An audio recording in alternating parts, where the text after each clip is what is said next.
তুমি যেও না কোনো মাজারে, তুমি ঠেকিও না কোনো মাজারে মাথা, তুমি বাঁধিও না কোনো তাবিজ। কোরআনের নামে অজু ছাড়া কোরআনকে তুমি এখানে ঝুলাইও না। তুমি মহিলাদের মাসিক অবস্থায় কোরআনকে ঝুলাইও না। কোরআনুল কারীম এই তুচ্ছ কাজের জন্য আসেনি, শিফাউল লিল মুমিন। তুমি একটু বুদ্ধিমান হও, নাপা তুমি খাও, গলায় নাও না। কোরআন তুমি পড়ো না, গলায় নাও। তুমি একটু বুদ্ধিমান হও, তুমি একটু বুদ্ধিমান হও মুমিন। তোমার এখানে যদি সূরা ইয়াসিন থাকে, তোমার এখানে যদি সূরা ইয়াসিন থাকে, তুমি বোঝো তুমি টয়লেটে যাচ্ছ সূরা ইয়াসিন নিয়ে। আল্লাহকে ভয় করো।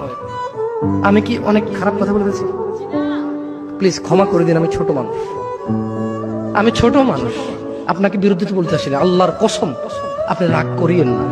ধরেন সূরা রহমান আপনি হাতে রাখলেন, টয়লেটে গেলেন, স্ত্রীর সাথে ঘুমাইলেন, গোসল করলেন, সিনেমা দেখলেন, আপনার বউয়ের মাসিক, হায়েজ, নিফাস, টয়লেটে গেল, মিথ্যা কথা বলে, সিনেমা দেখে, গোসল করে, আপনার সাথে ঘুমায়, অন্তরঙ্গ সম্পর্কে জড়িত হয়, ওনার কোমরে সূরা ইয়াসিন। বলেন কোরআন কি এত তুচ্ছ জিনিস? বলেন এটা কি ন্যায় না অন্যায়?